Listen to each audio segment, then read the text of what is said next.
Just a decade ago, one of the premier two-way point guards we know today's life was headed all downhill. And from dodging serious prison time as just a teenager to becoming a true leader in the NBA goes to show the overall growth of this specific talent. This is a player who's truly changed his life for the better, but it's also someone who's always carried that grit and drive inside of him that's allowed him to overcome countless obstacles along his journey. This is the Dejounte Murray story.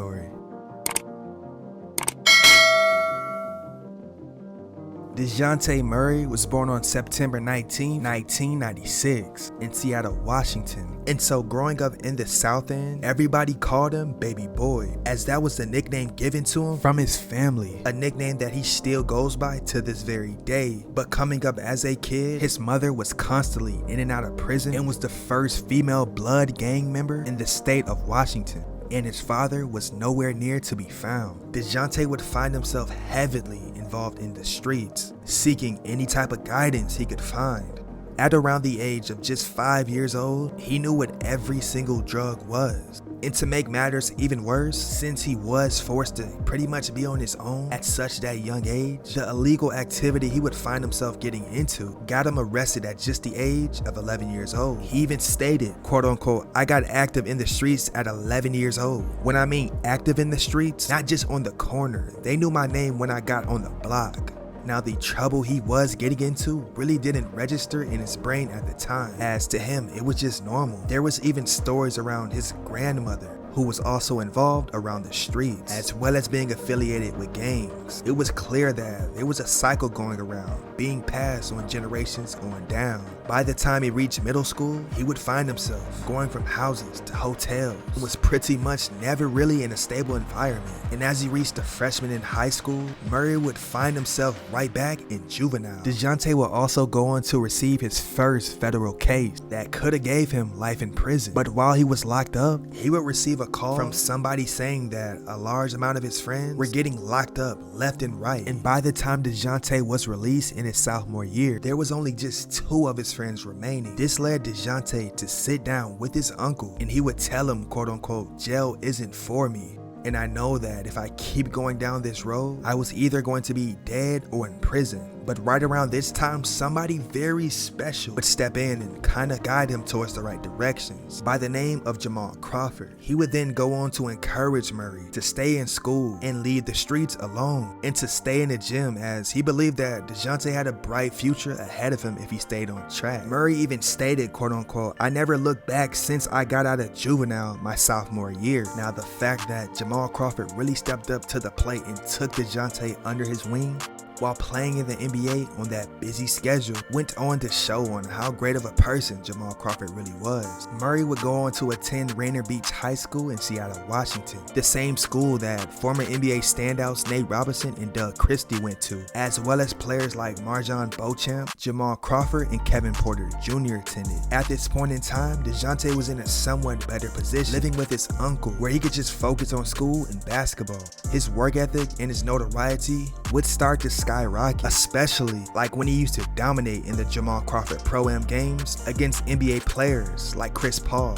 Eventually, his smooth feel for the game while standing at 6'4" would allow him to become one of the best prospects around the area. And by the time his senior season came around, he was a top 50 recruit in the nation. Dejounte would go on to lead the Vikings to their Class 3A state championship titles while averaging 23 points and 14 rebounds a contest. He even put together a 50-point, 20-rebound performance. He would end his senior season being named Washington Mr. Basketball, as well as the Seattle Times State Player of the Year. By this point in time, he was a 4-star recruit and had some pretty solid offers from schools like UCLA, Oregon, Gonzaga, Washington, and USC. But he made the ultimate decision to sign a letter of intent to play college basketball at the University of Washington. There, he would team up with 4-star recruit Marquise Chris and Matisse Thybulle. For his freshman season there, he put up 16 points, 6 rebounds, and 4 assists per game. The way he used his 6'10" God-given wingspan on a nightly basis on both sides of the basketball easily made him one of the best defenders in all of college basketball. Obviously, his jumper was a work in progress, as he only shot 29% from 3, But when it came to Murray, NBA scouts just saw right through that percentage, as they knew what type of player he could become. And right after his one-and-done season with the Huskies, he would go on to hire Rich Paul as his agent and enter the 2016 NBA draft. There, he would fall out of the lottery because of his criminal history, all the way down to the San Antonio Spurs with the 29th pick. And at that point in time, it was almost as if he was drafted in the perfect position, as Tim Duncan had just retired and Tony Parker was towards the tail end of his career, and the team was going to be in need of a new point guard very soon. And right off the bat, in his first couple of seasons in the league, he showed, whereas even though his minutes were limited, he still displayed an impressive ability to be a two-way player. And although he wasn't the most offensive, well-rounded player, it was almost as if his defense and athleticism outweighed his offensive flaws. And when Tony Parker got injured during Dejounte's rookie season, Murray would see the floor more often and really came into his own of Game 3 in the playoffs in the Western Conference semifinals against the Houston Rockets, but even managed to contribute enough to help his team make it as far as the Western Conference Finals against the Warriors. And by just year 2, Dejounte's overall improvement as a leader at the point guard position allowed the Spurs to lean towards him to be the team's starting point guard. But somebody really wasn't liking that idea. Thrown in the fire in the playoffs versus the Rockets. Then my second year, they see I come back, obviously getting stronger, getting better. And then that was the year I took the job from Tony. Pop brought us in the office. You know what I mean? He told Tony ain't like it. I know he ain't like it. You know he ain't like it. You know what I'm saying? Like, for me, I love real. Like, keep it a buck with me. Yeah. Like, keep it 100, bro. I'ma love you for that. You know what I mean? And I know he didn't like it. You feel me? Because if he liked it, he would have mentored me the way he should have. Right. He wouldn't have went to Charlotte. He would have stayed right there. You feel what I'm saying?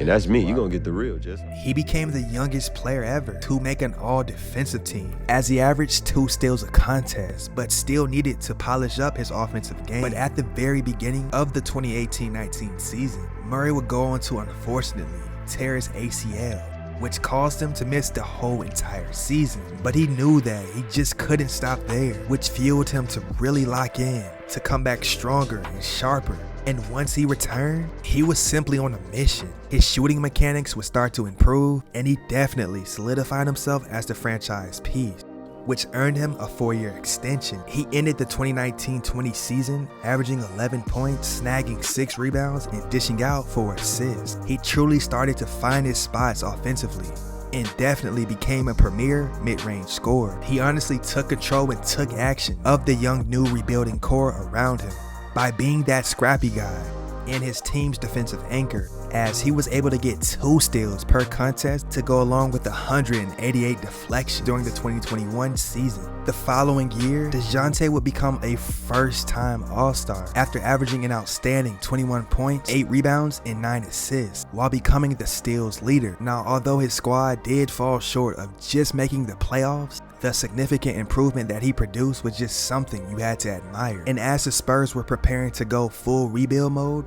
he would get traded to the Atlanta Hawks. And there he has averaged a solid 21 points, 5 rebounds, and 6 assists.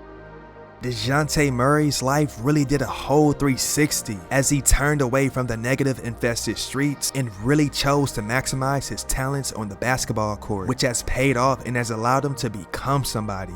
I don't care how good you are in basketball or whatever you do, but who you are, how you treat people, and that's important for me, because that's, what I go by and how I live by. Don't rush greatness. Don't rush your journey. Enjoy the ups and downs, because it's bound to happen for you. Anything you dreamed of, if you continue to work and be a great person, it will all happen. And with that being said, ladies and gentlemen, this is the Dejounte Murray story.